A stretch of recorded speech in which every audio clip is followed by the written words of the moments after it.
Happy to do that. Okay, so we start by recognizing that if everything was in terms of sines and cosines, life might be reasonable. So you have to know that a cotangent is cosine squared, sine squared is going to equal the cotangent squared. Deal with a cosecant. You have to know that a cosecant is this 1 over a sine.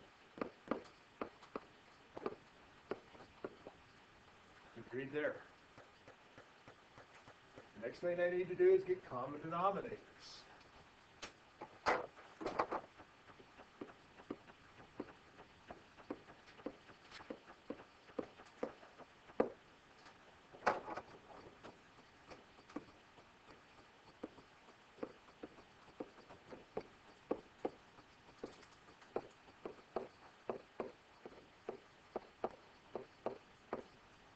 So I will, instead of having a 1, I'll multiply the bottom by a sine, top by a sine. Sine over sine is also another name for 1. So this guy equals 3 times 1 minus the sine. They're both over a sine, so I only have to write it one time. On the other side,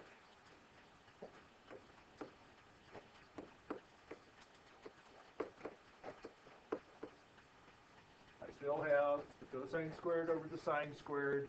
It's time to make that fraction go away. So you multiply that sine squared x. Yep. That's exactly what I do. So now he looks like 3 sine squareds. Sometimes people like it if I write that over 1.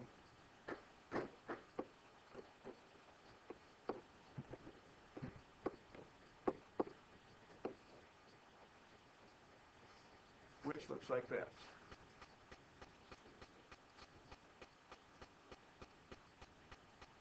I'm going to simplify that. I'm going to notice that that sign and that sign would cancel. How do you cancel them? Because they're not the same. Because a sine divided by a sine is 1. But it's just, yeah, it's just straight. Right, but a sine squared is a sine times a sine. So you could write that. It's 3 sine x?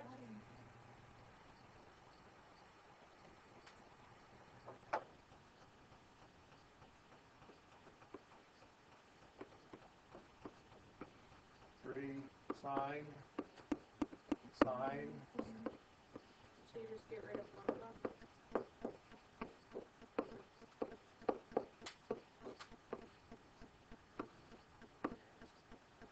You don't have to write the sign underneath there.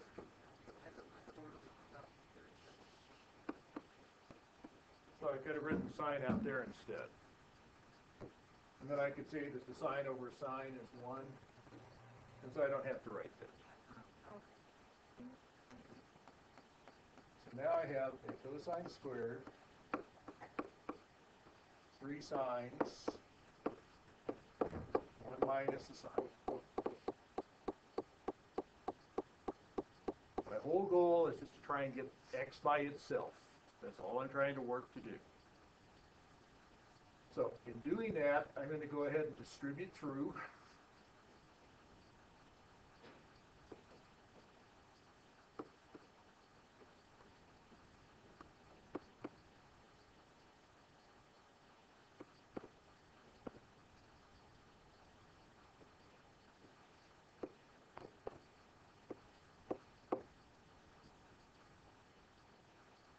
Got my x up there. Bothers me. So 3 sine x times 1 is 3 sine x. Sine times sine is sine squared. So looking at this, I've got cosines and sines all mixed up together. We're going to use the Pythagorean trick.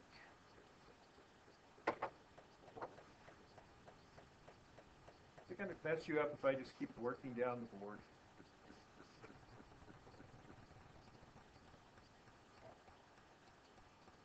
So what I've got now is I could turn this into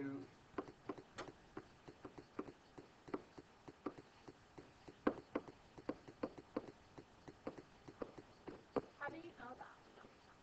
We're going 2x equals 1 minus sine. so what I have to do is recall that the cosine squared, sine squared is 1. So another name for a cosine squared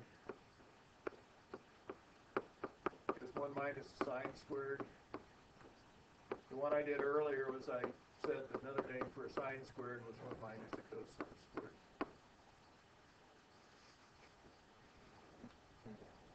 Which is known as the Pythagorean.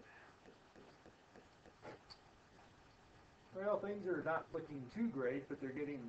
Can you recognize by now that I'm in a quadratic formula? So I'm going to bring everything to the left. So now I have 2 sine squareds. So your whole plan here is to make it quadratic? No, my whole plan is to get x by himself. And this time along the way I managed to run into a quadratic, which is fairly frequent. Oh, it's real. Yeah. And it doesn't happen every time. Doesn't happen every time. Are we on camera here too, or just like this? This is just voice recording that. So you can hear Katie. Although sometimes I will go ahead and get out the camera too if I think that will. I watched a couple of them. Wow.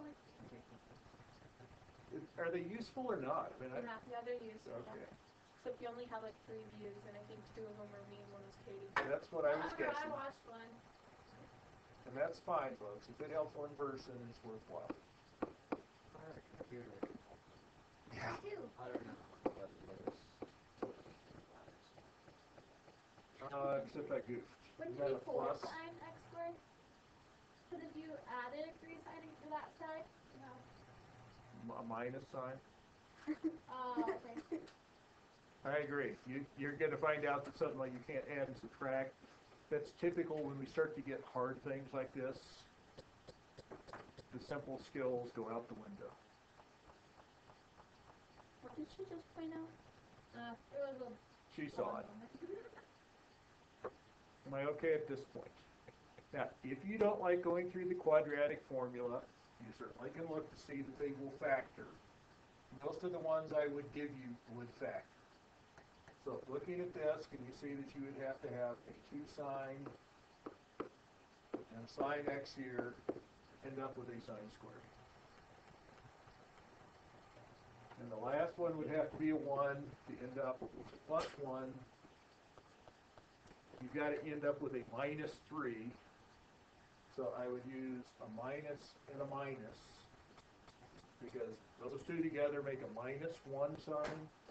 Those two together make a minus 2 sines.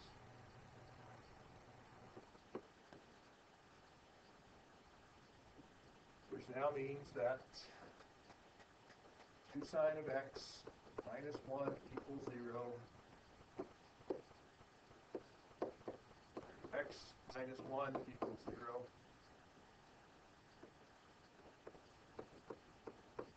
Sine of x equals a half.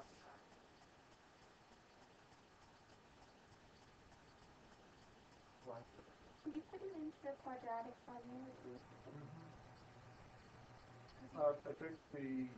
I added 1 to both sides, and then I divided by 2. So x equals the inverse sine, 1/2. So this time I pick 30 degrees.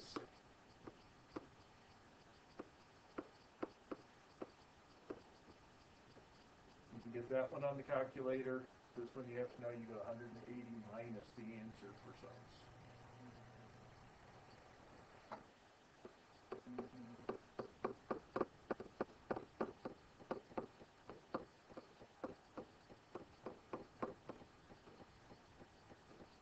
This one only has one answer, which is 90.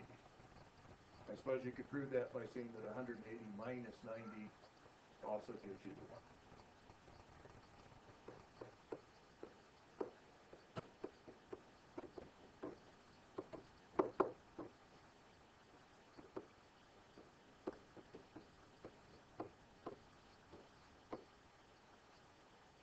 if you would like, I'd be happy to show you how to do it graphically too.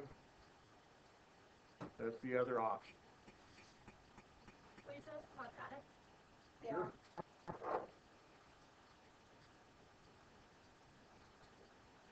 It's a part.